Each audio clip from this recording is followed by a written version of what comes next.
probably overstimulation associated with blue light that monitors, and flux definitely has made attenuates. reduces. It's amazing. And as a computer scientist, major and coder, I'm staring at a screen all the time, and so I used to get migraines not all the time, about once every 3 months. Now it's gone down to one a year, so I can definitely recommend Flux strongly. Perfect. So my recommendation This is only for Linux. No, it's definitely there's a not. Windows one. I've downloaded it for both Okay, PC and for then Mac. So my recommendation is set it to the lowest setting, the reddest setting, then move up until you're comfortable. Because that way, because you've been used to the blue light, and so you'll be like, oh, I don't need it any darker, but calibrate yourself downwards. Right. The only reason why I don't use it anymore is because I do photography and videography. That is the only reason I considered, Right. okay, I got to be careful about that, Right. but I'm not a visual person anyway, so. So why is it bad for photography? Because Oh, just Changes the the colors color. are all totally messed up. uh, The colors are just wrong. Yeah. so like okay, so on your phone, if you use the camera on your phone, then you don't want to have. Yeah, the they app. actually even have it for iPhone too. I can download it right now. I'll try it now, just because I should intentionally do things that are uncomfortable and are suboptimal. Because it'll better make me appreciate the things when they're normal. I don't know if that's really true. For all you know, you'll like it. Right. But yeah, no, because it does, what it does is it doesn't just lower the brightness, it makes things redder, and it simulates color. sunset, basically. Because if you look at a photograph of bright daylight and shadow or sunset, it's not just darker, it's a lot redder. And so it simulates that, Yeah. and I've definitely noticed improvement. I'm reading the description here. It says blue light during the day is great for your circadian rhythm. Blue light at night is not, which is obvious. And so just because we've got tons of light beaming at us now, like nearly all the time, or we have the option to, it messes up our circadian rhythm. That's why we often have lesser quality sleep. And this helps with that, but we still have light in our face, but still. I'm interested in sleep quality too. Sometimes like I will sleep for 8 hours a night, and then during the day I still feel tired. Okay, sure. Especially like after lunch, I feel really tired. Okay, well the glasses totally. I mean the glasses are like that, but for life. And for Flux, you can just take them off or put them on, and then it's just. Let me see if I have. When you're tired after a full night's sleep,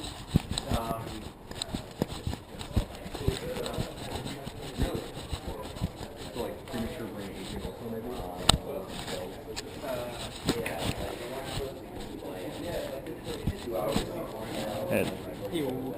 I'm gonna have to back to the other room, but we're talking about sleep quality. Tell me more about what you guys talked about soon. Yeah, no, it's not correct.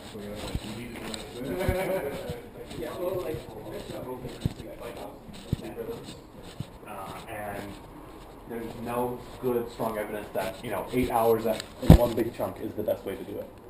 What? Are you talking about polyphasic sleeping? Not fully. Basically, the idea is that The night sleep plus a nap. yeah, it's the Oh, siesta. so that's polyphasic sleeping. I guess. Okay. Well, basically also involves not sleeping a lot at night. Like, I thought it's like 4 hours at night. Well, I mean, no, sorry, you're right. Colloquially it does, but technically it's just like sleeping multiple times.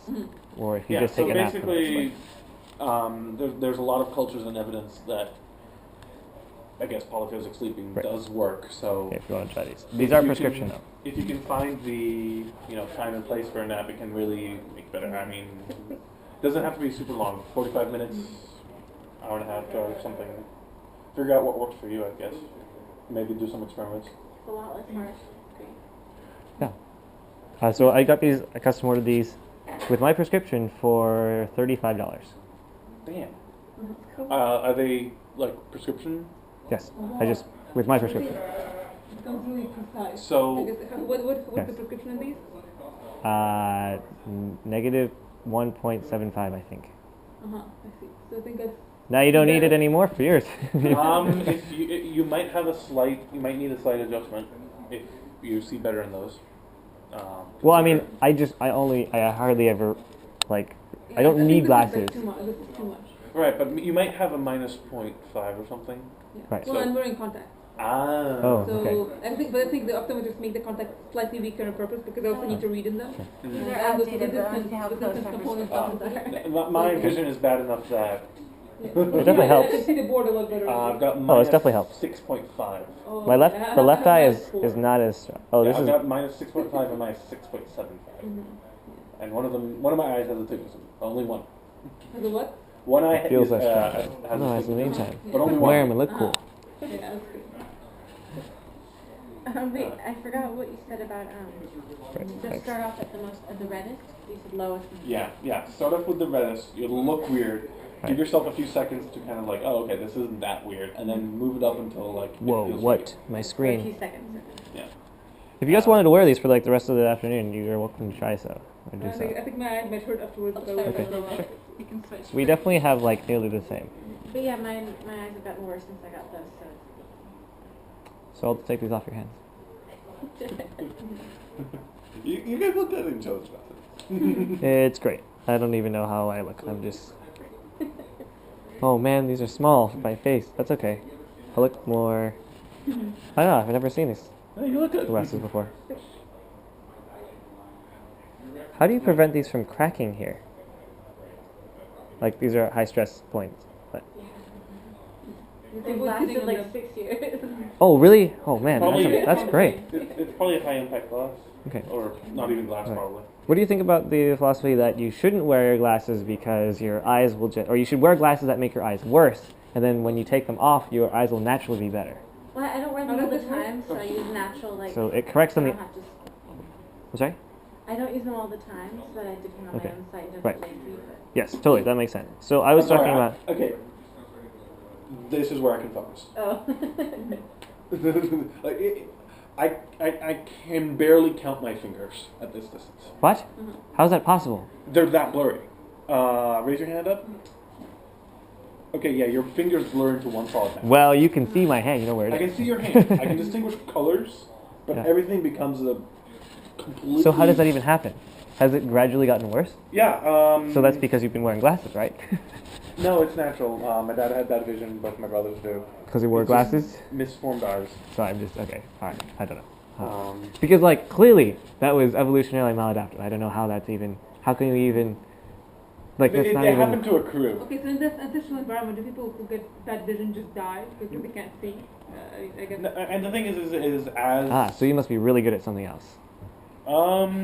engineering runs very strongly in my family. Ah, so. excellent. Okay. Um, Sorry, I'm being facetious. So yeah, no, I'm really interested because I was just talking with someone yesterday about it. He's Well, like the this thing is big that- investor, and he talks about how like if he doesn't want to be as cold as often, he like intentionally doesn't put his jacket on 5 minutes after he's already cold, so that he can like acclimatizes himself. And it's Oh, like that is this actually there's a thing similar like that in Russian think Russian culture. something called hermetism or hermetism, something like that, Uh, where you take like in more Russian of a it's called- virus in order to get over your sickness or something. Zakinatsa, right? Is it Pinata? Yeah, Okay. right. I think. Hmm. Or when you use cold water to get used to the Oh, cold. the kalyatsa, The right? kalyatsa. Yeah. Yeah. So- Basically, the idea is you take ice cold baths Yeah. and then you deal better with the cold. Okay. Apparently, I was in the habit of taking cold showers, and it did not make me better at like withstanding cold. Like I still hate it when like offices are cold. according to my parents, I did it when I was young, and nowadays I'm much better at handling cold than heat. So, How do you know that? Like, I- you're such a wuss. I hate the heat, but I'm okay with the cold. For me, it's the opposite. I'm okay with heat. Yeah. No, I start getting uncomfortable around 70. And I'm absolutely worthless for anything beyond 90. Like I cannot do anything. I will just bite your head off no matter what you do. Just moved to San Francisco. Maybe when the option arises. I think it depends on the humidity strongly. Like what happens again. 90. But on the other hand, I'm totally happy wandering around at around 40, 50. I'll be fine. Well, it depends what you're wearing too, right? You mean in a t-shirt and shorts? I'm t-shirt and shirts. I'm good in about 55. Yeah. It also depends what you're doing. Like if I'm just walking around, or especially if I'm like exercising, then it's one thing. If I'm trying to focus on something, then being cold really like is annoying. All right. So habits. Yeah, Anything habits, else we? We have discussed sleep. We're talking about melatonin, red glasses, F.LX, hypnosis, So I think a big thing for sleep I read a lot is kind of, which is what I'm trying to do with the hypnosis thing, is have a designation, have things happen when you sleep, like So have a you know, cue for sleep. right. Several cues. Yeah, and make sure that you don't use your bed for anything else. So that basically the idea is to associate your body, so your body associates whatever it is that happens extremely strongly with sleep and nothing else. What if And there's that- something else is lying there and not sleeping and thinking about things? Like it's very hard not to do that. So yeah, so that's the reason I do the meditation and reminding myself that, hey, lying in here doing nothing is still productive. You know, the goal is to lie here and do nothing. If you happen to fall asleep, that's a big bonus. So you're talking about just classically conditioning yourself. Yeah, With yeah. A specific scene, yeah. Yeah, no, classical conditioning. I'm a big believer in that. You know, the I'm weight as on my well. head made me like, okay, classical conditioning works. Well, I mean, but that's not. Is that really an example of classical Yeah, it conditioning? is because It's a single situation. yeah, no, Okay. because it was basically the idea was, you know, at first I didn't do it, right? But then immediately after not doing it, I got a strong negative reinforcement of, you know, about, it was 500 grams right on my skull, metal. That doesn't Yeah. sound like very healthy. What is this? It wasn't, this was a physics experiment, you know, falling weight, timing, all that. What were they like cause you to kill yourself or lose brain cells? What is? What? Where was this? I wasn't following directions. I was supposed to watch the string. I wasn't. Okay. You know, and it clocked me on the head. Yeah. From then on, I couldn't not watch the string.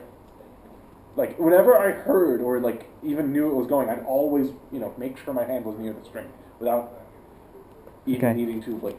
Sure, that's definitely a strong association. That makes Yeah, sense. no. I mentioned that I do this conditioning thing or anchoring thing from this neuro-linguistic programming practice where they talk about how you can, or you know about this? Okay, what do you know about it? You're laughing about it. No, it's just because it was my dad got really into it Uh-oh. in the 90s. Like listened to a lot of Enya, got into Yeah. NLP, and it just Enya? Okay. association. But he got into it, but he didn't explore it thoroughly enough, so he kind of abused it. That's Okay. why I laughed. Like, Abused it as in, just it He was didn't zoning work, out and he too got comfortable. overconfident with it, and like Oh. tried it on my friends, and my friends never came back to hang out in my house. Like, Huh. How did Okay. you try it on your friends? he tried to help my friend who had a fear of spiders. Uh-oh. Like we were by hanging throwing out, spiders on it. and first time I brought her over, and he took her away for like 45 minutes, and she came back just like, let's hang out in my house next time. Yeah, you can Okay. really like force someone to like, become conditioned. Well, you get excited about something, you want to share it. But yeah, no, I totally understand. That's why. Right. Okay. Well, that's So- fair. So Yeah, the it's really one small part of things that, or like one that. practice You of look that, at it is below. anchoring I certain think emotions to half agree that I certain would put it finger when he was gestures. with, by, like, And so poking him with needles. So what's the because point of of that, doing that? I feel like Serious, I just can. kind of touching The him with point of needles this is and so that then you he may was so, like, orchestrate later a ended up, symphony of like, running emotions. around after him Huh. for poking him with needles on the And- lady because it was not useful. I feel to some extent I can do some of that, so I can definitely recall certain states or specific moments where I was particularly happy or elated about something, or like you can anchor a certain specific state when you're receiving an award and you are like in front of a bunch of people and you feel very comfortable and happy, and you can recall those states by doing the same gestures with your fingers whenever you want, nearly invisibly, and put yourself back in that same state. And after describing that, my friend was like, that doesn't really work. Like, humans are notoriously bad at being classically conditioned to almost anything over a long period of time. You can do it within like the realm of like an hour or two, but afterwards it doesn't really matter. And then the rest of it, like in this case, is your memory or that story. Every time you tell it, it becomes Will change. stronger as a thing, as a story. But I don't think that's really evidence necessarily. Wow, that's a really loud toilet. Geez, wow, that's right there. I've never seen that. Okay. That's all. It was just one person's thoughts. Maybe he's totally wrong and off base, but I've noticed that it has some limited effect, and definitely it's worth considering or being aware of, at least. Yeah, but yeah, no. But I think you definitely kind of avoid stimulating yourself near Unnecessarily. bedtime and in bed, like, you know, with gadgets, TVs, and Mhm. I'll admit that I'm terrible at this. I almost always do something with my tablet before I go to sleep, and I need to stop doing that. So that's the habit you want to work on? Yeah, that's.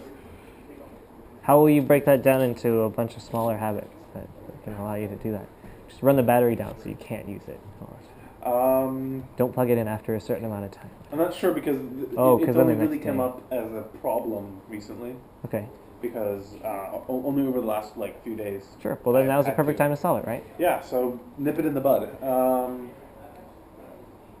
So what I think I'm going to do tonight is I'm just going to. I think the first step is just being conscious of it and being aware that hey, you can't do this right now because you need to go to bed and you were exhausted yesterday. You wanted 2 extra hours of sleep, but okay. That you wasted doing that. So you're going to shame yourself into it. No. Okay. You can also say, oh yeah, I'm putting my tablet away now, or yeah, notice that I am. Yes, that's what I've heard as well. Where did you get that from?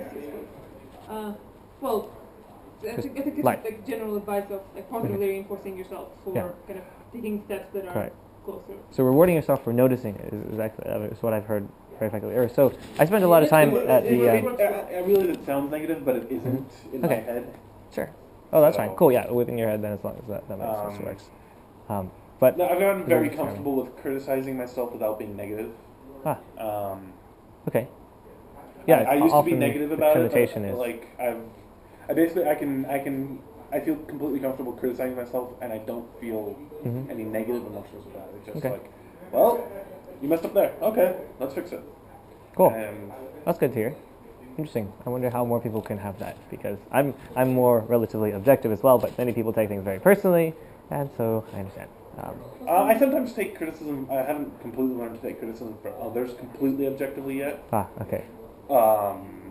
But I've gotten better at it, definitely. How? How? I think the way I do it is partly tied to my philosophy, where it is part of the kind of super rational, where you have to understand and accept that the universe is. It's like this. This is what it is. The what is? The universe. Everything, what you are seeing is what it is. Being upset won't change it. Being happy won't change it. This is what it is. What are you going to do to change it if you want to change it? And kind of just realizing that it's just a system of interconnected parts, that most of which, don't hate you, because most of them aren't even people. And even most of the people don't hate you. It's just a big, complicated system. Sometimes you may not be aware of all of it, but there is a system. None of it's... it's deterministic, more or less. Yeah. And basically acknowledging that sometimes it goes your way, sometimes it doesn't. But it doesn't matter, you just have to deal with whatever it is. So it's kind of, it's a bit related to the litanies, Oh wait, I should just record you. If the box has $1 million, I want to believe the box has $1 million. If the box does not have $1 million, I want to believe the box does not have $1 million. Yeah, I actually found that useful to set it to myself when, for example, I'm angry at someone and I start blaming them and thinking everything is their fault, and it's okay. If this is my fault, I want to believe it's my fault. If it's not my fault, I want to believe it's not my fault. Right. Or if I did something wrong, etc., etc. Yeah. These are not necessarily facts, but just to kind of imagine both sides. Yeah, definitely. And that's what I find it the hardest to apply to. Oh, yeah, and I think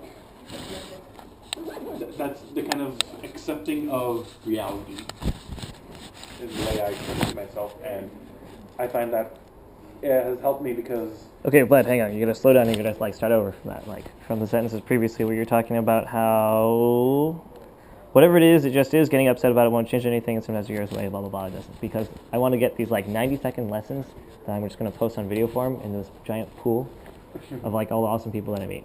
All right. So. Great. All right, and 3, 2. So basically, the universe is what it is. Whining or complaining or being upset about it or even being happy about it don't change what it is.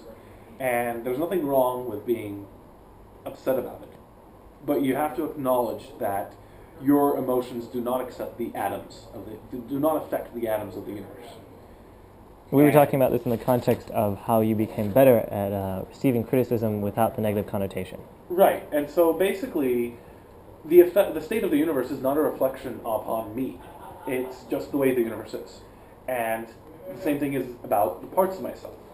If I messed up going to a meeting, that's the state of the universe. There's no use going, oh no, I'm a terrible person, I've messed it up. No, it's, all right, I've missed this meeting. What happened because of that? All right, I'm in trouble with my boss. I need to make it up. I need to do this. All right, let's get it done. So, acknowledging the fact that things are the way they are. What do you want to change? How are you going to change it? And accepting that and doing it. And you can whine if you want, but look at what whining gets you, you know? Examine it. What does whining do? Does it help you relieve stress? Or maybe it doesn't. That's up to you. But the most important thing to do is accept the universe as it is and not take it personally, because there's no person in the universe.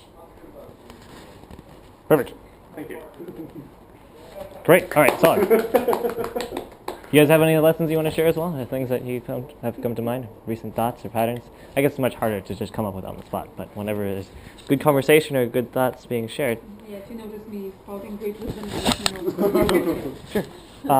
I'll mostly just like email you guys, because I can just send all the notes I've taken during today, which only seems to make sense to do like right now. You can also email it to the group if you don't mind sharing. Oh, the okay, entire sure. group. Oh, yeah, I'm happy to do that. In fact, yeah, because everyone here is on the group, right? Yeah.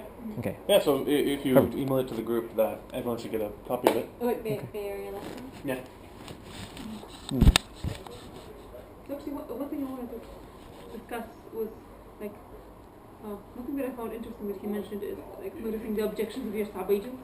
Mhm. And I started thinking about this, and I started thinking, for example, like I'm at Google, and I find myself eating too many sweets. And I tell myself, I'm eating too many sweets, but I somehow don't stop eating too many sweets. So I started thinking, okay, what are the objections that I have?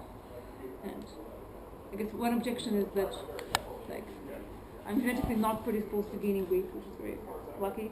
So I think, well, so I'm not going to be punished in that way, so why don't I just eat as many sweets as I like?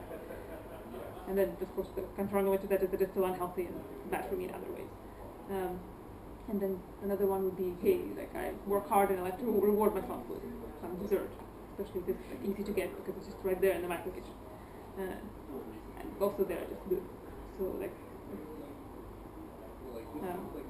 if I know that these are kind of the specific counter arguments that I have to like either set a quota, like maybe I'll set a quota, in which case like I'll still like get some of that, or like have some alternate rewards. Alternate rewards are hard. So basically satisfy the sub-agents in other Or ways. Or that are address- more mutually compatible. Yeah. I think you can often satisfy them just by addressing them, or by acknowledging them. Mm-hmm. Yeah. I actually have basically for a long time been differentiating, and I've come to the point where I basically have like 5 or so primary motivations or sub-agents identified within my own psyche and associate colors with them. And this lets me have kind of arguments between my sub-agents, like, say, for example, black is very self-serving, survivalist, and primary care is just survive, get ahead, anyone else doesn't matter. And so I had a lot of issues with that, because that was a part of me, and society says, oh, that's evil, I'm a bad person. And so eventually acknowledging it and realizing that that's just a part of me, and it's not all of me, and while it gets a say and it has a voice, it's not what I always do, and it's not necessarily wrong all the time either, because sometimes you do have to look out for yourself. So do you sometimes like acknowledge to yourself that a certain part of you is like at the steering wheel and making the decisions? Sort of. It's basically a way to acknowledge that I have different, sometimes conflicting desires and drives. I'm sorry. So what do you color these with the different colors, and then what? And that basically gives them a chance it gives me a chance to express, because we kind of, the story presented to us, right, is that we're one unified whole. Mhm. And so, well, how can you, simultaneously, want to spend time with this person and be tired of them? Mhm. That doesn't make any sense, right? You're crazy. Well, this kind of lets me split it up and go, okay, Huh. this part of me Okay. wants more social interaction. Right. But this part of me is, wants some time to just sit and think for a bit. Sure. And this Right. lets me kind of split those up, And address categorize them. them, Okay. and figure out which one do I want right now. Right. Sure. That's well said.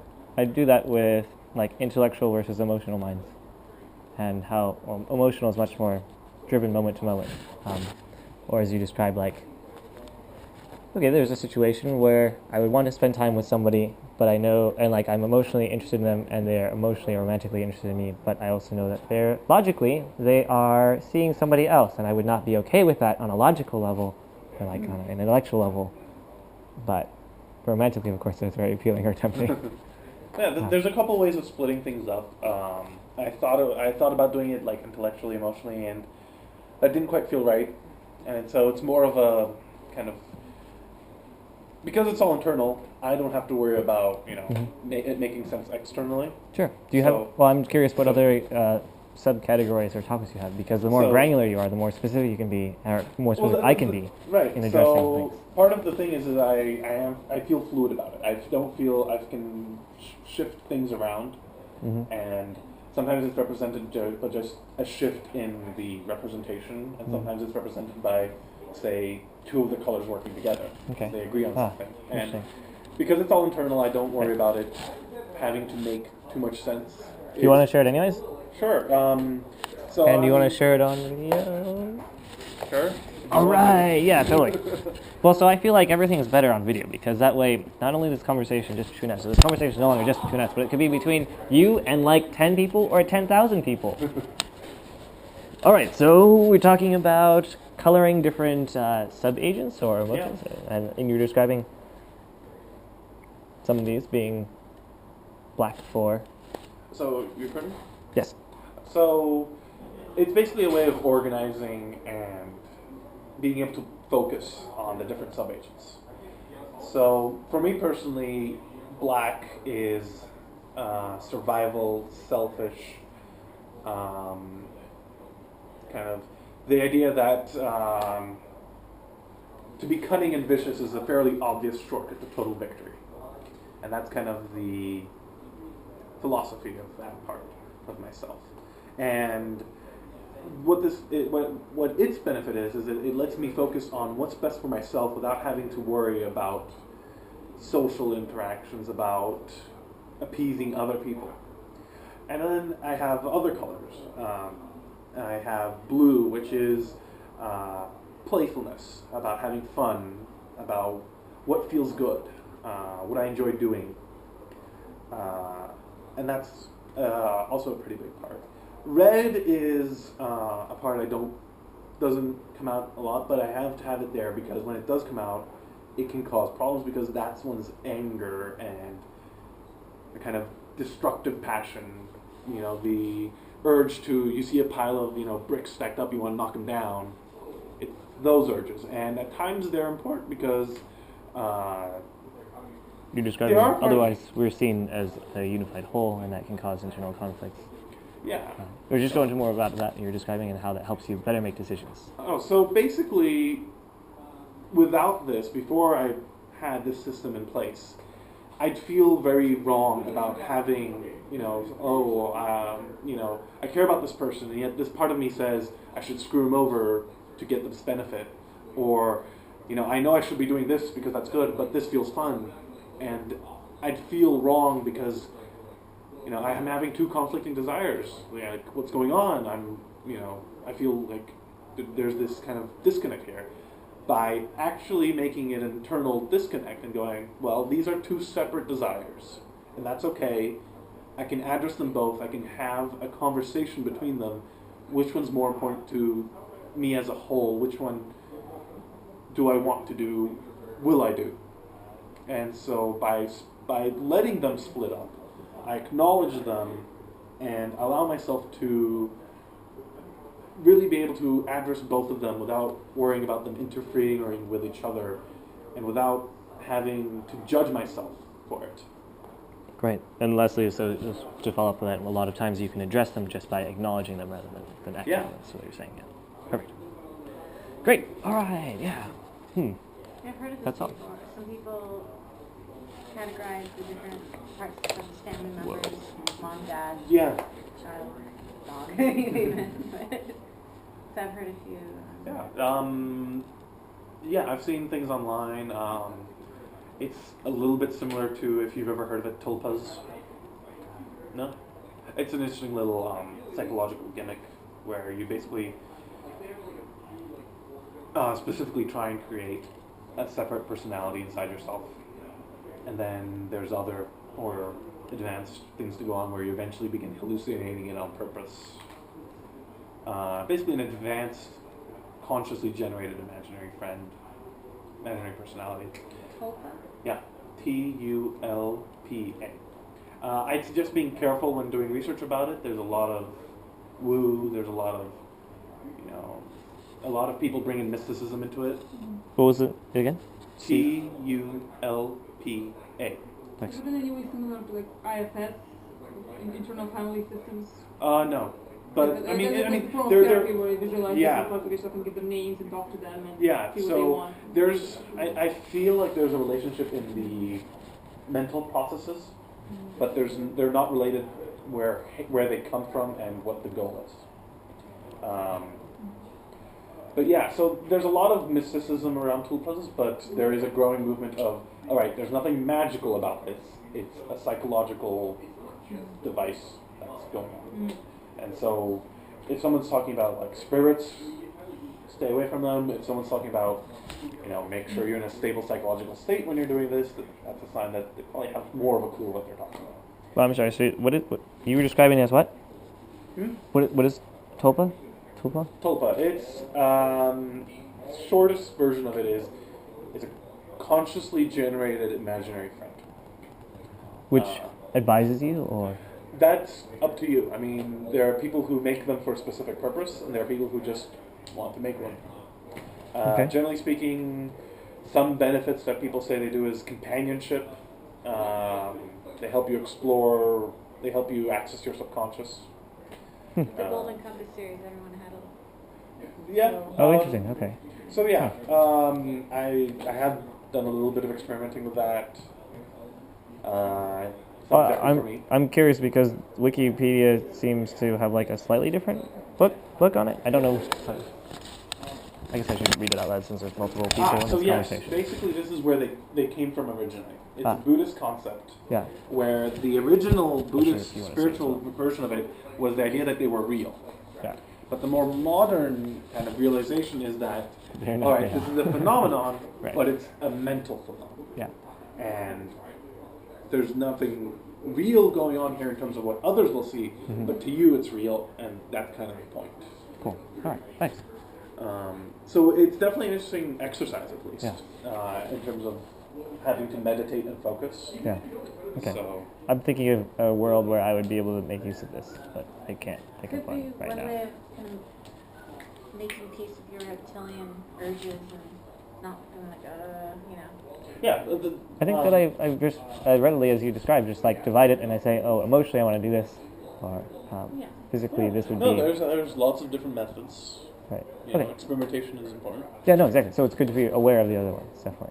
And yes, you're right. Experimentation is important, but there's only so much time in the world. That's what I was saying. Don't judge a book by its cover. It's only valid if you have all of the time in the world.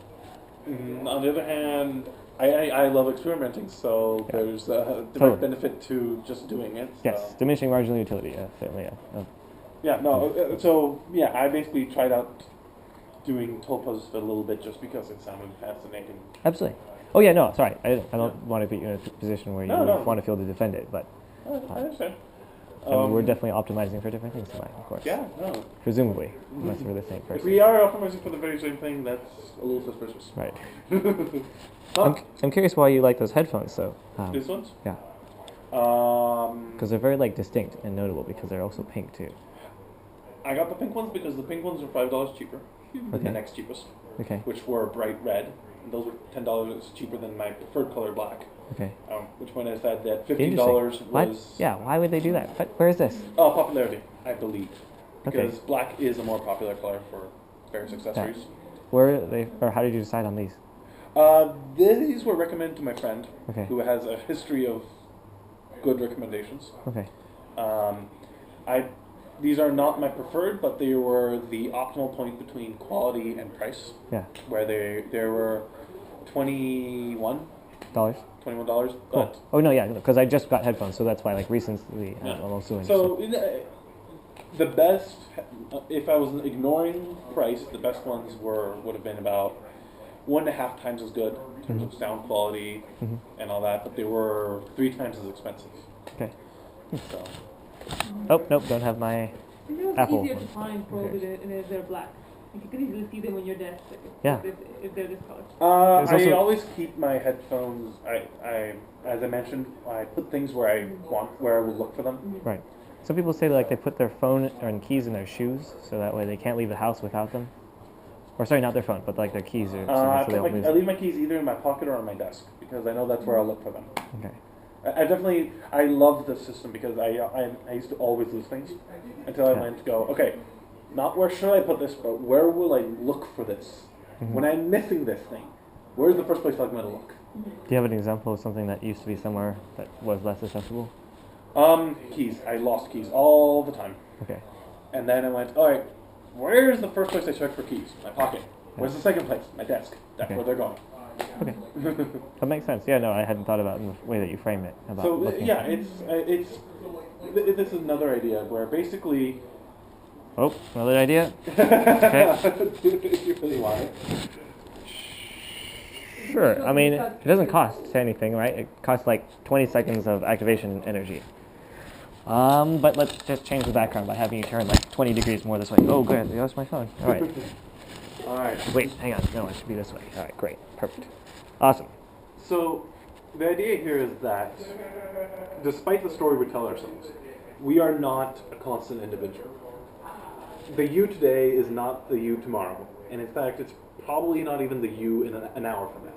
And so you have to treat it as interactions with yourself as almost another person. And you're playing games with yourself. And by games, I mean stuff like the prisoner's dilemma, where, for example, a diet. Cooperation is keeping with the diet, and defection is eating, candy. So, sure, you can cooperate right now, but, it's going to be wasted if a day from now you break the diet. And so what you have to do is you have to treat yourself as another person that you happen to have a lot of information about, and that gives you a tremendous advantage. So what you do, or what I do, is I put myself in the other me's shoes.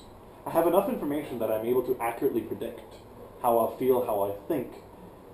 But at the same time, there's some differences, because as the example of putting things away, I'm a slightly different person when I'm trying to put something away than when I'm looking for it.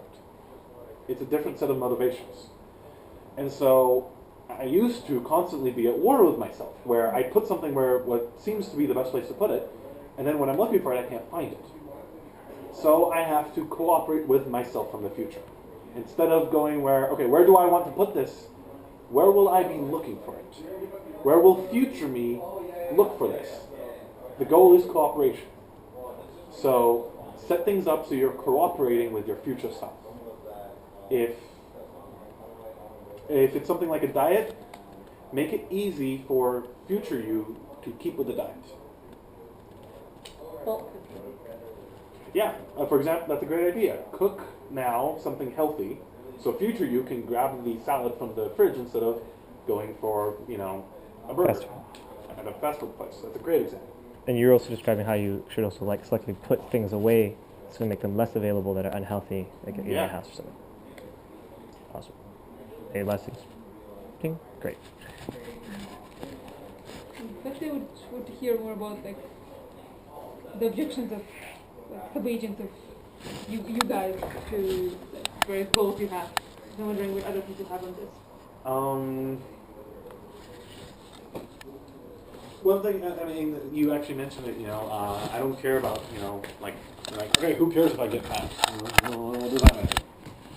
There's definitely, that there's parts of me that are like, okay, so what if I look, fat and ugly? What does that matter? I'm happy and I have food. That's all that I care about. Is it? Well, that's one self-agent's Okay. Opinion. And then... But so then how do you address that? One way of addressing that is that if it doesn't feel good to be fat. It's hard to move around. Okay. It's hard to breathe. You can't catch your breath as easily. Wow. Okay. I didn't know this. Okay. I mean, there's definitely a disincentive to move as much when you're carrying more weight. Okay. And I've noticed it myself. Even with, even a slight weight difference does make it, easier to run, easier to move, easier to do what I want. Okay. Okay, what else? So, You're going for quantity. So. Melanie, what do you think? I've been ignoring my starvations for the past couple weeks. How do you ignore them? I'm just being overwhelmed by the... That's your phone. One starvation was supposed to make really concise, really extensive, to do this, and then another one, feels overwhelmed by the ignore all of it tomorrow.